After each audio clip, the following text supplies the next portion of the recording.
अब तक आपने देखा। अरे यार, कई दिनों से हम लोग घूमने नहीं गए हैं। एडवेंचर्स जगह के लिए तो बांधवगढ़ के बारे में तुम लोग का क्या ख्याल है? अगली ही सुबह बांधवगढ़ के लिए निकल पड़ते हैं। क्या हुआ बबलू, गाड़ी क्यों रोक दी? मैंने नहीं रोकी है यार, अपने आप ही बंद हो गई। अरे वहाँ देखो, कुछ रोशनी दिखाई दे रही है, शायद वहाँ कोई रहता है। ठीक है, बताता हूँ, सुनो। मल्हार वन जंगल में एक बूढ़ी चिड़िया रहती थी कि तभी उसे ऐसा लगता है जैसे कोई उसका पीछा कर रहा है। तब तक मैं तुम लोगों को एक कहानी सुनाता हूँ। 13 बजने वाली भूतिया घड़ी थी। ला दे लल्लन, मेरा खाना दे, बहुत भूख लगी है। वो उस लल्लन कबूतर को मार डालती है। अब देखिए आगे। वो सब तो ठीक है, लेकिन ये मिट्ठू अभी तक आया नहीं यार, पता नहीं वो वहाँ क्या कर रहा है। हाँ यार, वाकई काफी देर हो गई है। मैं जाकर देखता हूँ और उसे लेकर आता हूँ।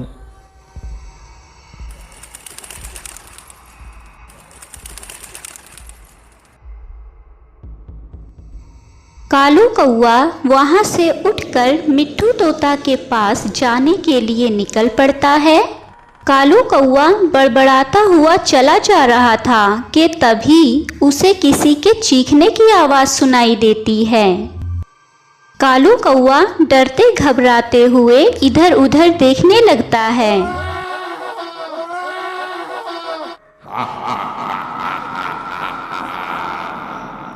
भूत भूत, बचाओ बचाओ, बबलू डेजी, भूत बचाओ।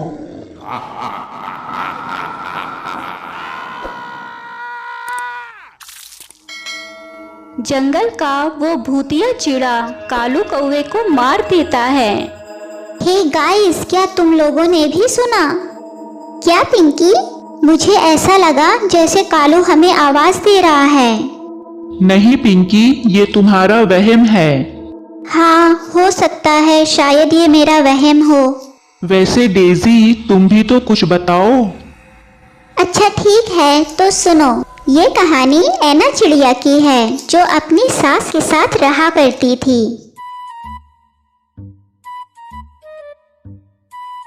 माँ जी, घर में रसोई का सामान खत्म हो गया है, मैं बाजार जाके सामान ले आती हूँ। अच्छा ठीक है बेटा, जा सामान ले आ, संभल कर जाना। और हाँ, कोई मीठी चीज भी ले लेना, आज मुझे कुछ मीठा खाने का मन कर रहा है। ठीक है माँ जी, मैं ले आऊंगी। अच्छा, अब मैं चलती हूँ।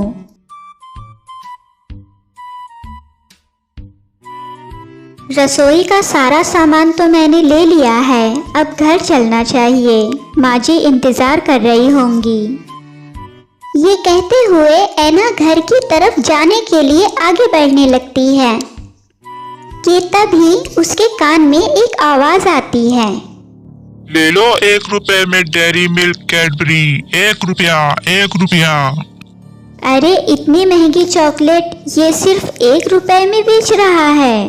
डेयरी मिल्क 1 रुपया, लूट लो। 1 रुपए में डेयरी मिल्क चॉकलेट।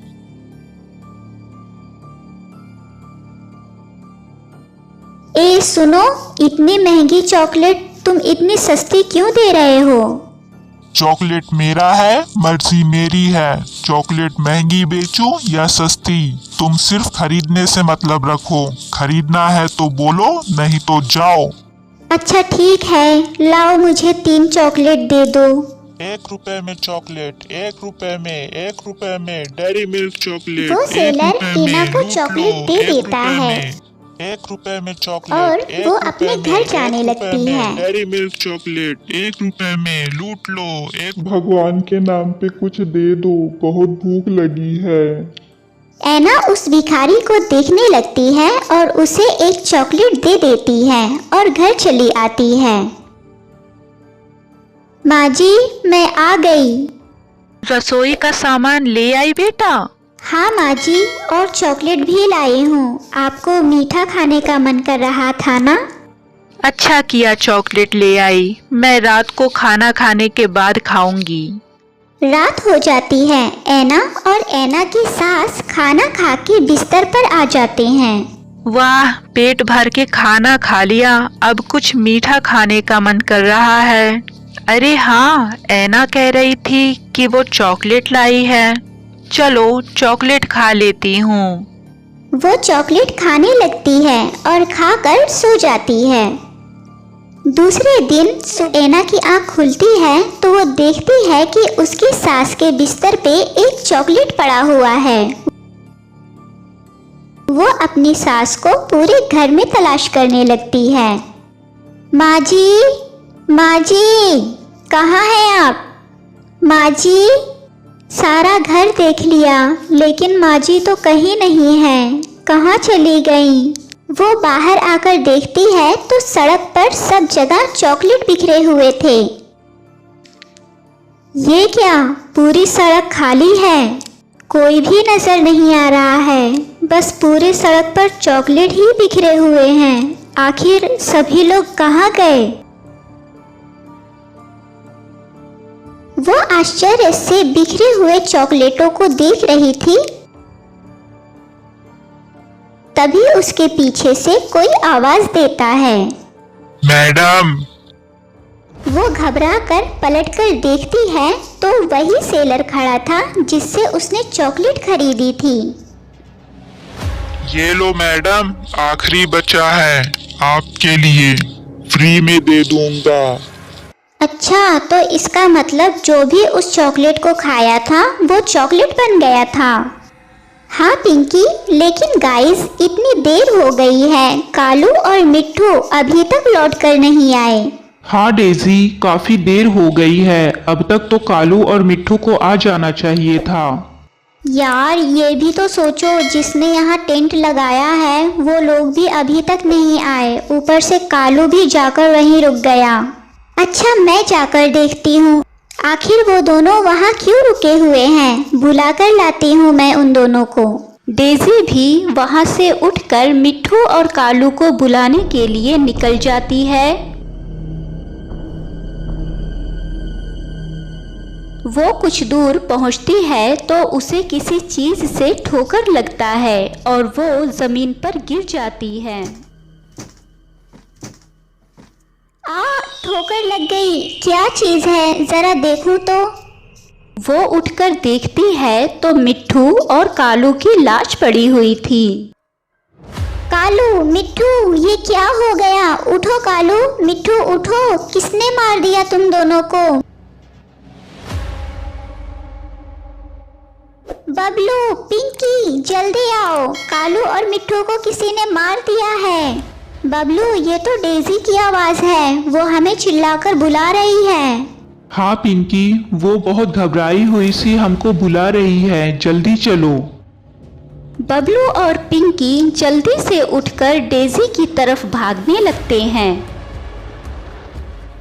कालू, ये कैसे हो गया? उठो कालू, मिट्ठू उठो ना। कालू, मिट्ठू उठो ना। तभी डेजी को लगता है कि उसके पीछे कोई खड़ा है और वो पीछे मुड़कर देखती है। कौन हो तुम? मैंने पूछा कौन हो तुम? तुमने ही मेरे दोस्तों को मारा है ना? बोलो, बोलते क्यों नहीं? क्यों मारा मेरे दोस्तों को? मैं तुम्हें मारूंगी। डेजी, तुम कहाँ हो? डेजी, कहाँ हो? डेजी, पिंकी, बबलू, जल्दी आओ, मैं यहाँ हूँ। पिंकी, वहाँ से आवाज आ रही है, जल्दी चलो। तुमने मेरे दोस्तों को मार दिया, मैं तुम्हें मार डालूंगी, जिंदा नहीं छोड़ूंगी मैं तुम्हें। और फिर वो भूतिया चिड़ा डेजी को भी मार डालता है। तभी वहाँ पिंकी और बबलू पहुँच जाते हैं।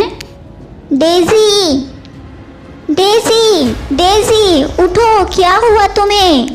मिट्ठू, कालू, मेरे भाई, तुम्हें क्या हो गया? तुम लोग एक दूसरे को कहानी सुना रहे थे ना, अब मैं तुम्हें एक कहानी सुनाता हूँ। 5 दोस्त घूमने के लिए बांधवगढ़ जा रहे थे। अंधेरी रात वीरान जंगल से वो लोग गुजर रहे थे। तभी एक भूतिया चिड़ा उन्हें देखता है। उन 5 दोस्तों का शिकार करने के लिए वो भूतिया चिड़ा उनकी गाड़ी खराब कर देता है। और फिर उसके आगे तो तुम लोग जानते ही हो। अच्छा, तो तुमने हमारी गाड़ी खराब की थी? मतलब तुम्हारी वजह से हम लोग यहाँ फंसे हैं। अब मेरी वजह से हो रहा है और अब तुम दोनों भी मेरी वजह से मरोगे। पिंकी, भागो भागो जल्दी। चलो बबलू, जल्दी चलो चलो।